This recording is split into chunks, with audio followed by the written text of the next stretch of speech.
IS Academy. Today we will analyze important newspaper articles of 22nd January 2021. Please note you can download the PDF version of today's newspaper analysis by clicking the link given in the comment section. You can download the PDF version of December 2020 magazine from our website spmisacademy.com.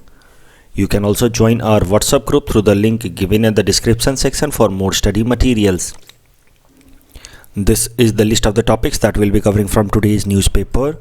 The first article is taken from editorial segment. It talks about US returns to Paris climate deal. This topic is important from our syllabus paper 4 environment point of view. So सबसे पहले समझते हैं कि what is Paris climate deal. It is an agreement under United Nations Framework Convention on Climate Change. तो समझिए कोई भी international organisation होता है जैसे कि यूनाइटेड नेशंस, वहाँ पे सबसे पहले एक कन्वेंशन फाइनलाइज की जाती है amongst the member countries. Convention एक समझो कि एक बड़ा फॉर्म है एग्रीमेंट का, एक larger version of an agreement. मोटे मोटे प्रोविजंस उसमें लिखे रहेंगे और फिर उस कन्वेंशन के अंतर्गत कई सारे प्रोटोकॉल्स अग्रीमेंट साइन किए जाएंगे. तो जैसे कि ये United Nation Framework Convention on climate change है, ये यूनाइटेड नेशन के अंदर मेंबर कंट्रीज़ ने आपस में एक बड़ा सा लार्जर एग्रीमेंट साइन किया है जिसको हम कन्वेंशन कह रहे हैं, जिसका ऑब्जेक्टिव सेट किया गया कि अब हम सब मिल करके क्लाइमेट चेंज को काउंटर करेंगे अंडर दिस कन्वेंशन. अब इस United Nation Framework Convention on climate change के अंतर्गत कई सारे छोटे छोटे और एग्रीमेंट साइन किए गए हैं जिसमें बिल्कुल स्पेसिफिक गोल सेट किए गए हैं. तो conventions are broader targets while agreements protocols are specific goals. तो United Nation Framework Convention on climate Change क्या कहता है इसके बारे में ब्रीफली समझ लेते हैं. As I said, it is an intergovernmental treaty signed between the members of the United Nations, and members of the United Nations came together in 1992 in Rio de Janeiro and there they signed this agreement जिसको हम लोग United Nation Framework Convention on climate change भी कहते हैं. और ये रायो de Janeiro Brazil के अंदर जो मीटिंग हुई थी इसको हम लोग अर्थ समिट नाम से भी जानते हैं. And though this agreement was finalized in 1992 but it came into force in 1994. और इसका ऑब्जेक्टिव था to stabilise green house gases, मतलब सरल शब्दों में कहें तो ग्रीन हाउस गैसेज के इमिशन को रोकना और क्लाइमेट चेंज के पेस को कम करना और उसके इम्पैक्ट को मिटिगेट करना, जो भी उसके कारण नेगेटिव इम्पैक्ट्स होते हैं हमारे इन्वायरमेंट पे उन सबको कम करना. और फिर इसी United Nation Framework Convention on climate change में ये भी फैसला लिया गया कि हर साल हमारी एक मीटिंग होगी और उस मीटिंग में जो भी इंपॉर्टेंट डिसीजंस हैं वो लिए जाएंगे और उस मीटिंग को कहा जाएगा कॉन्फ्रेंस ऑफ पार्टीज़. तो ये है background of United nation conventions on climate change. इस 1992 से पहले क्लाइमेट चेंज को लेकर के कोई भी इंटरनेशनल एग्रीमेंट नहीं था. ये पहला इंटरनेशनल एग्रीमेंट है जो क्लाइमेट चेंज को काउंटर करने के लिए काम करता है. अब जरा समझते हैं, जैसा कि मैंने आपको बताया कि United Nation Framework Convention on climate change में फैसला लिया गया कि हर साल हमारी एक मीटिंग होगी मेंबर कंट्रीज़ की और वहाँ मिल करके इंपॉर्टेंट फैसले लेंगे जिससे कि हम क्लाइमेट चेंज को रोक सकें, मतलब उसके पेस को कम कर सकें और उसके नेगेटिव इम्पैक्ट को मिटिगेट कर सकें. और इस तरीके से पहली कॉन्फ्रेंस ऑफ पार्टी बुलाई गई 1995 में in Berlin, that is in Germany. Of course आपको जैसा कि मैंने बताया 1992 में ये एग्रीमेंट साइन किया गया. This agreement came into force इन 1994 और उसके साथ ही अगले साल 1995 में पहली conference of party in Berlin. जो इंपॉर्टेंट कॉन्फ्रेंस ऑफ पार्टी है उनको देखते हुए चलते हैं. तीसरी कॉन्फ्रेंस ऑफ पार्टी बहुत इंपॉर्टेंट थी जो क्योटो में बुलाई गई, दैट इज़ इन जापान. तो तीसरी जो कॉन्फ्रेंस ऑफ पार्टी होगी of course it will be 1997. आप कौन सी कॉन्फ्रेंस ऑफ पार्टी किस साल हुई है वो आप ईयर जोड़ के भी बता सकते हैं. जैसे पहली हुई 1995 में तो दूसरी होगी 1996 में, तीसरी होगी 1997 में, इस तरीके से. जो तीसरी कॉन्फ्रेंस ऑफ पार्टी है वो बहुत इंपॉर्टेंट है, क्योटो, जो जापान में हुआ इन 1997. और यहाँ पे एक इम्पॉर्टेंट प्रोटोकॉल साइन किया गया जिसका नाम है क्योटो प्रोटोकॉल. अब जैसा कि मैंने आपको बताया कन्वेंशन ब्रॉडर एग्रीमेंट होते हैं और ब्रॉडर एग्रीमेंट के अंतर्गत कई सारे प्रोटोकॉल्स या एग्रीमेंट साइन होते हैं. तो इसी तरीके का एक क्योटो प्रोटोकॉल साइन किया गया जिसमें वेल डिफाइंड टारगेट सेट किए गए. तो क्योटो प्रोटोकॉल में जो टारगेट सेट किए गए वो जरा समझेंगे. क्योटो प्रोटोकॉल को 1997 में प्रपोज किया गया और in Kyoto Japan of course in third COP and it came into force in 2005. And Kyoto protocol की जो सबसे इंपॉर्टेंट एलिमेंट है वो है कॉमन बट डिफरेंशिएटेड रिस्पॉन्सिबिलिटीज़. तो समझते हैं कि क्या है ये कॉमन बट डिफरेंशिएटेड रिस्पॉन्सिबिलिटीज़. देखिए कॉमन से यहाँ पे मतलब है कि दुनिया के जो भी मेंबर कंट्री हैं जो United Nation Framework convention of climate change के सिग्नेटरी हैं, उन सब की कॉमन तरीके से जिम्मेदारी है कि वो ग्रीन हाउस गैस के रिलीज को स्टेबलाइज करे, यानी कि कम करे। सबकी कॉमन जिम्मेदारी है, लेकिन उसमें भी जो रिस्पॉन्सिबिलिटी है वो डिफरेंशिएटेड तरीके से होगी। डिफरेंशिएटेड मतलब किसी की ज़्यादा किसी की कम। तो ऐसा क्यों है? देखिए, जो डेवलप्ड कंट्री हैं, जो रिच कंट्री हैं, जो इंडस्ट्रियलाइज्ड कंट्रीज़ हैं, उन्होंने ऑलरेडी बहुत सारा इंडस्ट्री सेटअप कर लिया है और इस कारण से उन्होंने बहुत सारे ग्रीन हाउस गैसेस अभी तक इमिट कर चुके हैं।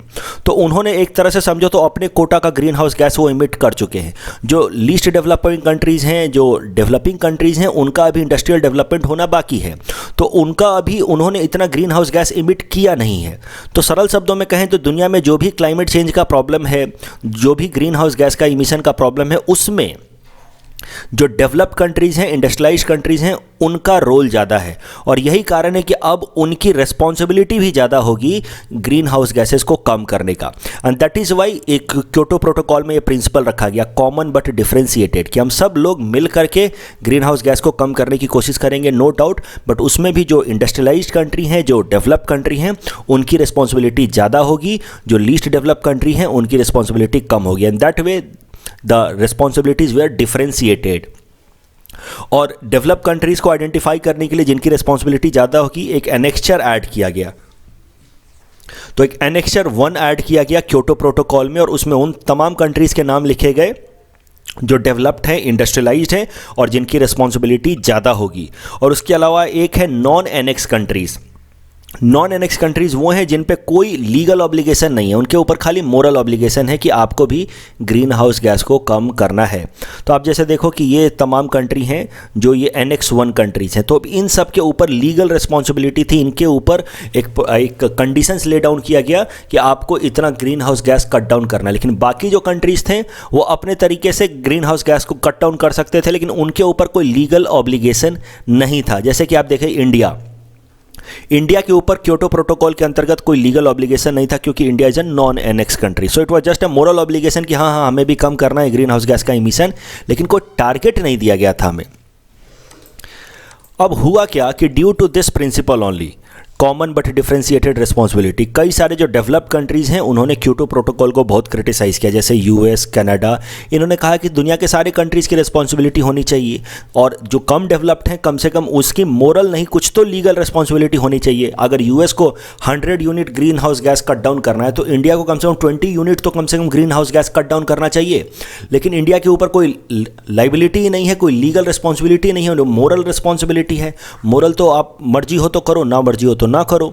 So that was the point. और इस कारण से यूएस, कनाडा जैसे कंट्री इन्होंने क्रिटिसाइज किया क्योटो प्रोटोकॉल को, और बहुत सारे कंट्रीज इससे बाहर भी निकल आए। और यही कारण है कि जब क्योटो प्रोटोकॉल ख़त्म हुआ 2020 में, तो फिर दुनिया के देशों ने मिलकर के फैसला लिया कि जो अगला एग्रीमेंट होगा क्लाइमेट चेंज को काउंटर करने का, उसमें कोई भी बाइंडिंग टारगेट नहीं दिया जाएगा कि भाई आपको इतना कम करना है, आपको इतना कम करना है। कोई भी इस तरह का बाइंडिंग टारगेट नहीं दिया जाएगा।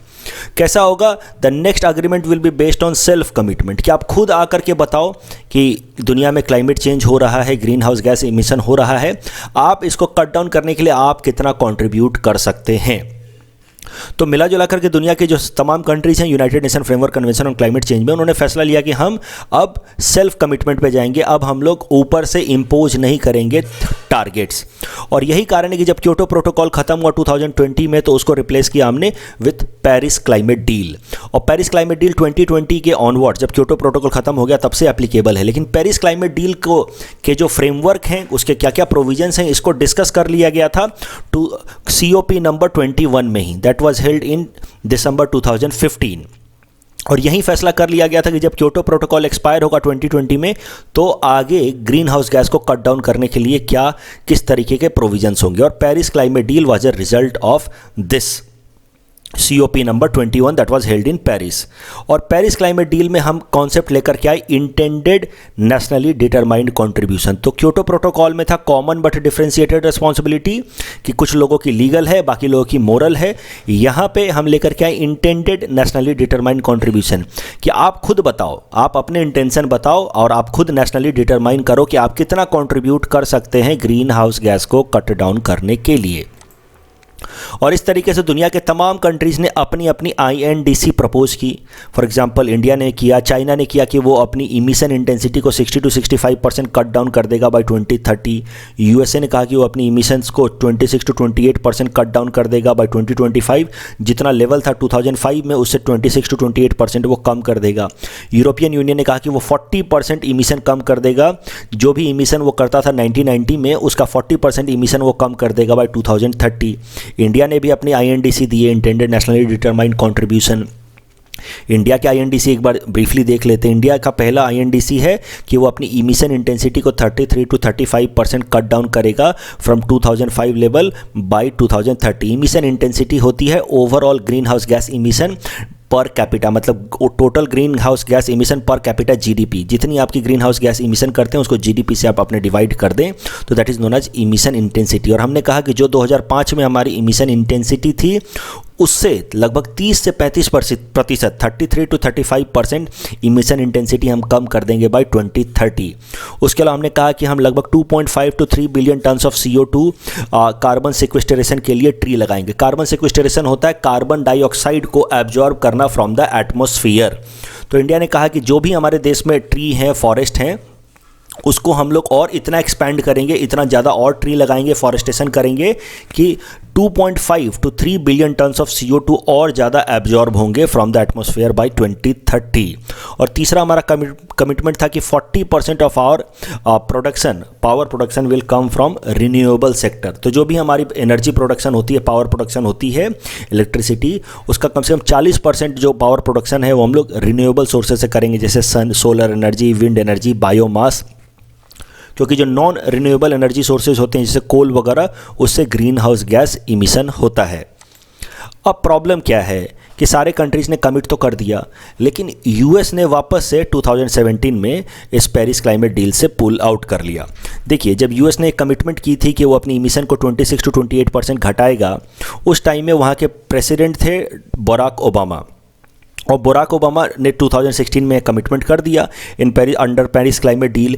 लेकिन जब डोनाल्ड ट्रंप बने वहाँ के प्रेसिडेंट इन दिसंबर 2016, उसके बाद से इन्होंने पेरिस क्लाइमेट डील को क्रिटिसाइज़ करना शुरू किया। उन्होंने कहा कि पेरिस क्लाइमेट डील में हमने बहुत ज़्यादा कमिटमेंट कर दिया है, इतना कमिटमेंट पूरा करने जाएंगे तो हमारा इंडस्ट्रियल ग्रोथ सफ़र करेगा, और जब इंडस्ट्रियल ग्रोथ सफ़र करेगा तो हमारी इकोनॉमिक डेवलपमेंट सफ़र करेगी, हमारा एम्प्लॉयमेंट कम आएगा। और इस कारण से उन्होंने पेरिस क्लाइमेट डील को क्रिटिसाइज़ करना शुरू किया कि बराक ओबामा ने कुछ ज़्यादा ही कमिटमेंट कर दिया है और इतना हम फुलफिल नहीं कर पाएंगे। और यही कारण है कि फाइनली 1 जून 2017 को यूएस प्रेसिडेंट डोनाल्ड ट्रंप ने अनाउंस किया कि US will pull out of Paris climate deal. हमने जो भी कमिटमेंट किया है अंडर बराक ओबामा, हम उतना फुलफिल नहीं कर पाएंगे। साथ ही साथ डोनाल्ड ट्रंप ने यह भी कहा कि वो रीनेगोशिएट करने को तैयार हैं, वो कुछ नया कमिटमेंट देने को तैयार हैं। लेकिन अभी तक उन्होंने कुछ नया कमिटमेंट दिया नहीं था और फॉर्मल प्रोसेस यूएस का पुल आउट होने का from Paris climate deal start हो गया। और देखो, पेरिस क्लाइमेट डील से पुल आउट करने के लिए टोटल 3 साल का प्रोसेस लगता है और उसके बाद 1 साल का नोटिस देना होता है। तो ये पूरा प्रोसेस करते करते 4 साल बीत गए। तो 2017 में यूएस ने फैसला लिया और 2020 अक्टूबर में US finally and formally pull out of Paris climate deal. तो हार्डली 2-2.5 महीने हुए थे जब यूएस का पूरी तरह से मेंबरशिप पेरिस क्लाइमेट डील से ख़त्म हो गई। और डोनाल्ड ट्रंप की ये जो पॉलिसी है पेरिस क्लाइमेट डील से पुल आउट करने की, it can be seen in line with America first policy. America first policy जैसा नाम से आपको समझ आ रहा है कि अमेरिका के लोगों का इंटरेस्ट सबसे पहले है, green house gas, climate change और तमाम चीज़ें बाद में हैं। ये थी डोनाल्ड ट्रंप की पॉलिसी और इसी को फॉलो करते हुए उन्होंने पेरिस क्लाइमेट डील से विड्रॉ कर लिया। और इसका इम्पैक्ट क्या होता पूरी दुनिया भर पे जब when US pulled out of Paris climate deal? इसका इम्पैक्ट पूरे दुनिया भर में बहुत ज़्यादा होता है। रीज़न बीइंग कि यूएस दुनिया की second largest green house gas emitter है। यू कैन सी यूएस की ओवरऑल इमिशन, टोटल पूरी दुनिया में जितनी इमिशन होती है उसका 15% इमिशन अकेला यूएस करता है। दुनिया की सबसे बड़ी इमिटर कंट्री है China, green house gas emitter country है चाइना। जितनी पूरे दुनिया भर में ग्रीन हाउस गैस इमिशन होती है उसका अकेले 27.8% इमिशन चाइना करता है। और दुनिया की तीसरी सबसे बड़ी इमिटर कंट्री है इंडिया। जितनी पूरी दुनिया भर में इमिशन होती है उसका अकेले 7.3% इमिशन हम इंडिया से करते हैं। और अब देखिए कि यूएस जो दुनिया में इतना ज़्यादा इमिशन अकेले करता है, if it pools out of Paris climate deal, naturally the targets of the Paris climate deal would not be achieved. Target Paris climate deal का क्या था वो भी ब्रीफली देख लेते हैं। तो देखिए, जैसा कि मैंने आपको बताया 1992 में United Nation Framework Convention on climate change बुलाया गया और उसके बाद ये COP for United Nation Framework Convention on climate change start हुई है। तो आखिर एक बार ब्रीफली समझ लो कि ये United Nation Framework Convention on climate change 1992 में ही क्यों बुलाया गया। हुआ क्या कि 1986 में एक ऑर्गेनाइजेशन है, international organisation intergovernmental panel on climate change IPCC, उसने एक रिपोर्ट पब्लिश की और उस रिपोर्ट में IPCC ने कहा कि अगर हम लोगों ने 2100 तक 2100 जो साल आएगा तब तक अगर हमने ग्रीन हाउस गैस इमिशन को बहुत हद तक कंट्रोल नहीं किया और हमने ग्लोबल वार्मिंग को 2 डिग्री सेल्सियस से ज़्यादा होने दिया फ्रॉम प्री इंडस्ट्रियल लेवल, और प्री इंडस्ट्रियल लेवल आप मान के चलो 1850 के आसपास का टाइम था, तो जो 1850 में टेम्परेचर था, अगर उससे 2 डिग्री सेल्सियस से भी ज़्यादा टेम्परेचर हो गया ग्लोबल एवरेज टेम्परेचर बाय 2100, तो इट विल बी कैटेस्ट्रॉफिक। ऐसा टारगेट सेट किया IPCC ने। और फिर IPCC जो एक inter governmental panel on climate change है, एक इंटरनेशनल ऑर्गेनाइजेशन है, उसके इस रिपोर्ट के बाद फिर UNFCCC कन्वेंशन साइन की गई। उसमें फिर एक मोटा मोटा गोल रखा गया कि हम लोग कोशिश करेंगे कि 2100 साल तक हम लोग क्लाइमेट चेंज के कारण ग्लोबल वार्मिंग को 2 डिग्री सेल्सियस से ज़्यादा आगे नहीं जाने देंगे with respect to pre industrial age, यानी कि 1850 से पहले के टाइम से 2 डिग्री सेल्सियस से ज़्यादा टेम्परेचर ग्लोबल एवरेज जाने नहीं देंगे। And that became the target in Paris climate deal, है फॉर्मल टारगेट। तो पेरिस क्लाइमेट डील के अंदर हमारा फॉर्मल टारगेट है कि जो भी हमारा 1850 में टेम्परेचर था ग्लोबल एवरेज टेम्परेचर, उसका 2% से ज़्यादा हम टेम्परेचर नहीं होने देंगे बाय 2100, और कोशिश करेंगे कि वो ओवरऑल इंक्रीज और ग्लोबल वार्मिंग 1.5 डिग्री सेल्सियस तक रह जाए। तो this is the target of Paris climate deal. और US के पुल आउट करने के बाद achieving this target had become almost impossible. लेकिन अब करंट न्यूज़ क्या है? करंट न्यूज़ है ये कि जो बिडेन जैसे वो प्रेसिडेंट की पावर उन्होंने संभाली है ऑन 20 जनवरी 2021, यानी कि the day before yesterday be became president of US, और उन्होंने पहली एग्जीक्यूटिव ऑर्डर साइन की है। उस एग्जीक्यूटिव ऑर्डर के हिसाब से he has release that US will rejoin Paris climate deal. तो अब US वापस से पेरिस क्लाइमेट डील का मेंबर बनेगा। इस टॉपिक के बेसिस पे हमने आपको ये प्रैक्टिस क्वेश्चन दे रखा है। You can attempt this question and you can submit the answer in the comment section. The next article is taken from international segment. It is about China building a village in Arunachal Pradesh. This topic is important from our syllabus paper 3 international relations point of view. सबसे पहले समझते हैं कि ये news क्या है, हाल फिलहाल की डेवलपमेंट क्या है। तो देखिए, एक रिपोर्ट पब्लिश हुई है जिसमें बताया गया है कि कैसे चाइना एक नया विलेज बसाने की कोशिश कर रहा है in the border areas of Arunachal Pradesh. तो जो हमारी स्टेट है Arunachal Pradesh, north eastern state, वहाँ पे धीरे धीरे चाइना कुछ टेरिटरी को कैप्चर करके वहाँ पे अपने विलेजेज बसा रहा है। और ये रिपोर्ट पब्लिश की थी एक न्यूज़ चैनल NDTV ने। उसने 2 इमेजेस शेयर किए। एक पहली इमेज 26 अगस्त 2019 की, जिसमें उसने दिखाया कि कोई भी ह्यूमन सेटलमेंट नहीं है, कोई भी घर नहीं है इस एरिया में। और दूसरी इमेज उसने ये वाली शेयर की जो आपके सामने है, और that was image of November 2020। उसमें उसने दिखाया कि कैसे छोटे छोटे घर बन गए हैं, और कम से कम 101 ऐसे घर बन गए हैं अरुणाचल प्रदेश के एक एरिया में, बॉर्डर एरिया में, जहाँ, और ये जो घर हैं ये चाइना ने सेटल कराए हैं। तो एक तरीके से चाइना छोटे छोटे इस तरह के सेटलमेंट्स करा के हमारे टेरिटरी को अरुणाचल प्रदेश से कैप्चर करने की कोशिश कर रहा है। अब इस चीज़ का हम इस्तेमाल कैसे कर सकते हैं मेंस आंसर राइटिंग में? मुझे लगता है कि ये टॉपिक बहुत इंपॉर्टेंट है इस साल के लिए। रीज़न बीइंग कि इंडिया और चाइना के बीच में इतने सारे स्टैंड ऑफ हुए हैं। इस साल गलवान वैली वाला इंसिडेंट भी हुआ है, आपको पता है। और यही सब कारणों से प्रधानमंत्री मोदी जी ने अपने लद्दाख विजिट में, हाल फिलहाल में जो पिछले साल अक्टूबर में हुई थी लद्दाख विजिट, उसमें प्रधानमंत्री मोदी जी ने एक स्टेटमेंट दिया था regarding expansionist policy of China. उन्होंने कहा कि the era of colonial expansion और विस्तारवाद इज़ ओवर। पहले होता था कॉलोनियल एक्सपेंशन, कैसे ब्रिटिशर्स आकर के इंडिया में, साउथ ईस्ट एशिया में उन्होंने अपनी टेरिटरी एक्सपेंड की, ओवरऑल इनको कॉलोनी बनाया। तो बोले मोदी जी कि ये विस्तारवाद का एरा ख़त्म हो चुका है, this is the era of development, विकासवाद। ये सब आपको लिखना है अपने आंसर्स में, खासकर एसए में या इंटरनेशनल रिलेशंस वाले आंसर में। फिर उन्होंने कहा कि लेकिन अभी भी कुछ ऐसे कंट्री हैं जो एक्सपेंशनिज्म में या विस्तारवाद में लगे हैं, और इस तरीके से उन्होंने चाइना का डायरेक्ट नाम तो नहीं लिया, लेकिन चाइना के ऊपर ये स्टेटमेंट दिया कि चाइना अभी भी विस्तारवाद में लगा है। Such expansionist tendencies have done much damage to humanity in the past. इस एक्सपेंशनिस्ट टेंडेंसी के कारण पहले भी काफ़ी ज़्यादा नुकसान हो चुका है, दो वर्ल्ड वॉर लड़े गए हैं, और लेकिन अभी भी कुछ कंट्री जो हैं वो सुधर नहीं रहे हैं, अभी भी वो एक्सपेंशनिज्म में लगे हुए हैं और पूरे ह्यूमनिज्म को इसके कारण खतरा है।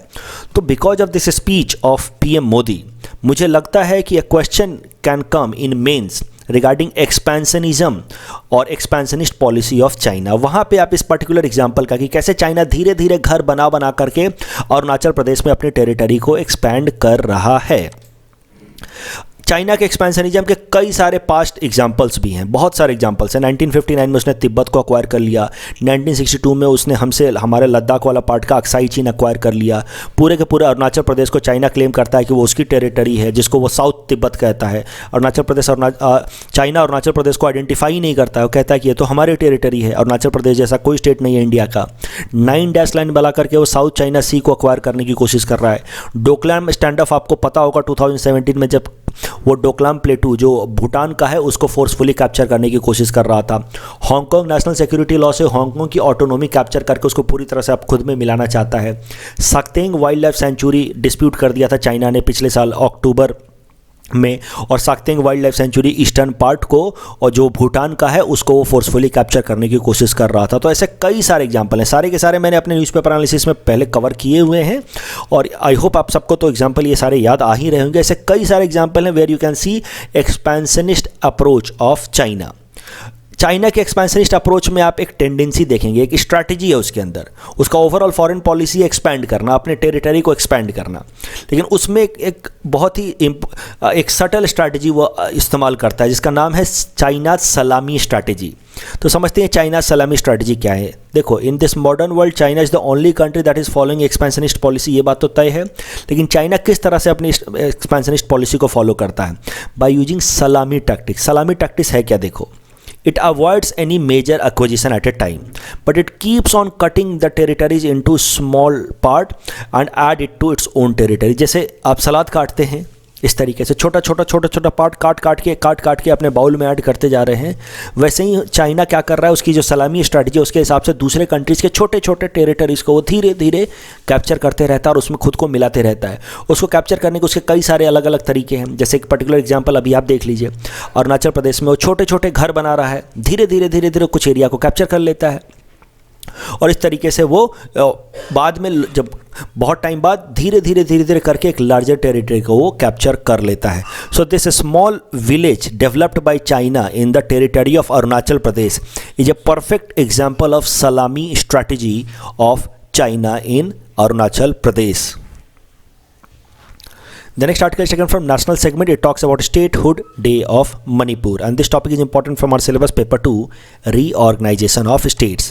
तो करंट न्यूज़ समझते हैं। देखो, 21 जनवरी 2021 is celebrated as 49th statehood day of north eastern states Manipur, Tripura and Meghalaya. तो इसी दिन इन सारे स्टेट्स को 1972 में स्टेटहुड मिला था। So that way it is their 49th statehood day. अब एक बार ब्रीफली समझ लेते हैं कि नॉर्थ ईस्ट के जो 8 स्टेट हैं इनको कैसे कैसे करके स्टेटहुड मिला है। असम को तो आज़ादी के बाद से ही स्टेटहुड था, आपको तो पता होगा, ये आज़ादी के टाइम से ही स्टार्टिंग से ही स्टेट है, लेकिन बाकी सारे स्टेट्स का अपना एक हिस्ट्री है कि कैसे उनको स्टेटहुड मिला है। तो पहले समझते हैं एक एक करके। देखिए, ये जो मणिपुर है और त्रिपुरा है, मणिपुर एंड त्रिपुरा, ये कैसा है? Earlier they were princely states, ये इंडिपेंडेंट स्टेट्स थे किसी इंडिपेंडेंट राजाओं के under at the time of independence, लेकिन इन्होंने they joined India in 1949 as a union territory, and later on 21st January 1972 under Northeast Reorganization Act of 1971 they got full status as a state। तो देखिए, त्रिपुरा और मणिपुर को इस act के अंतर्गत आज 21 जनवरी वाले दिन इनको स्टेटहुड मिल गई ऑन 1972, और यही कारण है कि इस साल ये अपना 49th स्टेटहुड डे मना रहे हैं। उसके अलावा Meghalaya was part of Assam itself और इसको भी फुल स्टेटहुड मिला under this act only, North East Reorganisation Act of 1971। तो ये तीनों स्टेट त्रिपुरा और मणिपुर और मेघालय इनको एक साथ स्टेटहुड मिला है अंडर दिस एक्ट, लेकिन त्रिपुरा और मणिपुर इंडिपेंडेंट थे, मेघालय आसाम का पार्ट था और इनको फिर इसके बाद स्टेटहुड मिला। अरुणाचल प्रदेश एंड मिजोरम और Arunachal Pradesh they were part of Assam till 1972। उसके बाद इनको यूनियन टेरिटरी बना दिया गया इन 1972 और इन दोनों को स्टेटहुड मिला है, पूरी तरह फुल स्टेटस ऑफ स्टेट मिला है on 20th February 1987। Nagaland was part of Assam right from the beginning and it got statehood on 1st December 1963। Sikkim सबसे इंटरेस्टिंग है। सिक्किम देखो एक इंडिपेंडेंट स्टेट था, इंडिपेंडेंट रूलर के अंतर्गत चोग्याल डायनेस्टी इसके रूलर थे। 1975 में वहाँ के लोगों ने काफ़ी ज़्यादा प्रोटेस्ट करना शुरू कर दिया कि हम इंडिया का हिस्सा बनना चाहते हैं, we don't want to remain independent. और उसके बाद वहाँ चोग्याल जो डायनेस्टी के रूलर थे उन्होंने इंडिया के साथ, भारत सरकार के साथ नेगोशिएशन किया और उसके बाद 35th अमेंडमेंट करके इंडियन कॉन्स्टिट्यूशन में सिक्किम को ऐड किया गया as an associate state. Associate state मतलब उसको पूरी तरह से स्टेट का दर्जा नहीं दिया गया था क्योंकि वहाँ के जो चोग्याल डायनेस्टी के किंग थे वो कुछ पावर अपने हाथ में भी रखना चाहते थे। तो Sikkim did not join India as an normal state, it join India as an associate state क्योंकि चोग्याल डायनेस्टी के किंग के पास भी अपना कुछ पावर था। लेकिन जब सिक्किम के लोगों को पता चला कि अभी भी ये पूरी तरह से स्टेटहुड नहीं मिला है, अभी भी ये चोग्याल किंग अपने हाथ में पावर रखना चाहता है, तो उन्होंने फिर प्रोटेस्ट करना शुरू किया और 2 महीने के बाद ही फिर 36th अमेंडमेंट करके सिक्किम को फुल स्टेटहुड दे दिया गया और सिक्किम को 1975 में पूरे एक प्रॉपर स्टेट की तरह इंडिया में ऐड कर लिया गया। और चोग्याल डायनेस्टी के जो रूलर थे उनके कोई भी एक्स्ट्रा ऑर्डिनरी पावर को, कोई भी प्रिविलेजेस को, सबको हटा दिया गया अंडर 36th अमेंडमेंट और सिक्किम एक नॉर्मल स्टेट की तरह इंडिया का पार्ट बन गया। इस टॉपिक के बेसिस पे हमने आपको ये प्रैक्टिस क्वेश्चन दे रखा है। You can attempt this question and you can submit the answer in the comment section. The next article is taken from economy segment. It talks about Sensex breaching 50,000 mark. This topic is important from our syllabus paper 4 Indian economy point of view. So news क्या है ज़रा देखते हैं। देखिए, Bombay stock exchange के Sensex ने 50,000 का आंकड़ा पार कर लिया and it has happened for the first time in the history of Bombay stock exchange. Bombay stock exchange की पूरी हिस्ट्री मैंने यहाँ दे रखी है, आप इसको पढ़ सकते हैं। वैसे एग्जाम में ये पूरी हिस्ट्री पूछी नहीं जाएगी आपसे। अब जरा समझते हैं कि what are the factors responsible behind this surge. क्यों हाल फिलहाल में हमारा स्टॉक एक्सचेंज इतना फास्ट तरीके से ऊपर जा रहा है। तो इसके 2 मेन कारण है। पहला कारण है जो बिडेन का प्रेसिडेंट बनना और डोनाल्ड ट्रंप का प्रेसिडेंट पोस्ट से हटना, क्योंकि डोनाल्ड ट्रंप के टाइम में the economic policies of US became very unpredictable. और देखिए, यूएस दुनिया की सबसे बड़ी इकोनॉमी है और जब दुनिया की सबसे बड़ी इकोनॉमी है और ये एज है ग्लोबलाइजेशन का, यानी कि दुनिया की सारी इकोनॉमीज एक दूसरे से interrelated in the age of globalisation, और जो दुनिया की सबसे बड़ी इकोनॉमी है वो इस तरीके से अनप्रेडिक्टेबल डिसीजंस लेगी, इकोनॉमिक डिसीजंस कई सारे उन्होंने लिए हैं जो अनएक्सपेक्टेड थे। आप पेरिस क्लाइमेट डील ही देख लीजिए, though it was not a directly economic policy लेकिन it was unexpected. H1B visa norm देख लीजिए, GSP प्रोविजंस को ख़त्म करना देख लीजिए, या मैक्सिको के साथ बॉर्डर बिल्ड करना देख लीजिए। So many policies were so radical taken by Donald Trump कि उस कारण से पूरी इकोनॉमिक एनवायरनमेंट को एक झटका लगा था। उनकी America first policy was a protectionist approach. America की हिस्ट्री में कभी ऐसा नहीं हुआ। America is known for its liberalised and globalised approach, लेकिन वो एक प्रोटेक्शनिस्ट अप्रोच लेकर के आए। सो उनकी अनप्रेडिक्टेबल इकोनॉमिक पॉलिसीज़ के कारण पूरी दुनिया भर में एक अनसर्टेनिटी का माहौल आ गया था, इनस्टेबिलिटी का माहौल आ गया था। और अब उम्मीद की जा रही कि जब जो बिडेन बने प्रेसिडेंट तो वापस से अमेरिका की इकोनॉमी एक स्टेबल अप्रोच लेकर के चलेगी और इस कारण से पूरी दुनिया भर में इकोनॉमिक ग्रोथ आएगा। और इसी एक्सपेक्टेशन के साथ वापस से हर जगह इन्वेस्टमेंट वापस से राइज हुए हैं। और ऐसा नहीं कि बस इंडिया में, दुनिया के बाकी सारे जो स्टॉक एक्सचेंजेस हैं वहाँ पे भी जो बिडेन के प्रेसिडेंट बनने के बाद स्टॉक एक्सचेंजेस ऊपर गए हैं। और दूसरा, vaccination drive against Covid pandemic के बाद जो लॉकडाउन हुआ था उस टाइम में सेंसेक्स को बहुत ज़्यादा झटका लगा था। अप्रैल में जब कंप्लीट लॉकडाउन चल रहा था तो सेंसेक्स 23% डिक्लाइन कर गया था। लेकिन अब जब कोविड के लिए वैक्सीन आ चुका है, धीरे धीरे पूरी इकोनॉमी ओपन हो रही है, तो अब जब हम पूरी तरह से रिकवर कर रहे हैं कोविड के कारण, कोविड से, तो अब वापस से सेंसेक्स भी रिकवर कर रहा है and Sensex has now breached 50,000 mark. Sensex की थोड़ी सी हिस्ट्री भी मैं बता दूं। देखो, आज जो नेम जो है ये Sensex, it is derived from 2 terms, sensitive index. जो आपको पता ही होगा why it is sensitive index, because it gives real time performance. Real time मतलब हर दिन का, हर 1 घंटे में आपको पता चलता रहता है कि मार्केट ऊपर जा रहा है या नीचे जा रहा है. So it's gives a real time performance of equity market of Bombay stock exchange. Sensex was launched on 2 जनवरी 1986 और इसका बेस ईयर है 1978-79. It is India's first equity index. बाद में Nifty 50 of national stock exchange was also floated. देखो, अगर आप national stock exchange को देखो तो 1979 में स्टार्ट हुआ with base year 1979. Base year का मतलब उसको 100 से इंडेक्स किया गया और धीरे धीरे बढ़ते हुए ये 50,000 के आंकड़े तक तो पहुंच गया है. पिछले 40 साल के इतिहास में ऐसा पहली बार हुआ है. खाली 10 साल ऐसे रहे हैं जहां पे निगेटिव रिटर्न मिले इन्वेस्टर्स को, अदरवाइज हर साल इनको पॉजिटिव रिटर्न ही मिले हैं.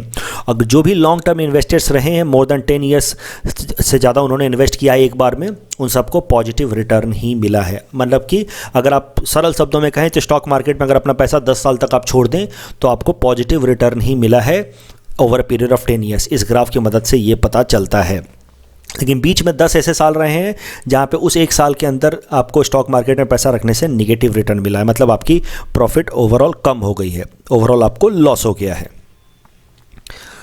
In our segment, most probable PT topics for upcoming APSC, today we'll cover topic number 354 to 356. Topic number 354 is about India-France military exercise. Exercise Shakti is army exercise between India and France. Exercise Varuna is naval exercise, and exercise Garuda is air force exercise. Please attempt this question based on topic number 354. Topic number 355 is about Commission for Air Quality Management. This Commission for Air Quality Management was brought after replacing Environment Pollution Control Authority. This Commission for Air Quality Management is a 17-member commission. It is headed by a person appointed by the center, and that person must be of the rank of secretary or chief secretary. इस commission का jurisdiction होगा इन Delhi, Haryana, Uttar Pradesh, Punjab and Rajasthan. इसके पास कुछ executive power होंगे. लोगों को, कुछ agencies को और इंडस्ट्रीज़ को ये ऑर्डर दे सकता है कि एयर पॉल्यूशन को कंट्रोल करने के लिए क्या क्या एक्शंस लेने हैं. इसके पास कुछ क्वासी जुडिशियल पावर भी होंगे. क्वासी जुडिशियल मतलब कुछ जुडिशरी जैसे भी पावर होंगे. जुडिशरी जैसे पावर का मतलब है कि कुछ इसके पास पनिशमेंट देने का अधिकार भी रहेगा और फाइन लगाने का भी अधिकार रहेगा. तो ये 5 साल तक की सज़ा भी दे सकता है और 1 करोड़ तक का भी फाइन लगा सकता है.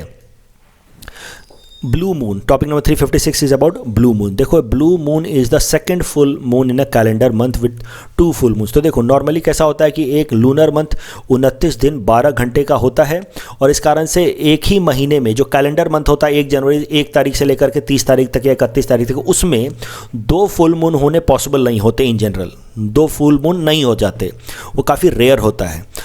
और जो किसी भी मंथ में अगर 2 फुल मून हो जाए तो जो दूसरा फुल मून होता है एक ही कैलेंडर मंथ में, उसको हम लोग कहते हैं ब्लू मून.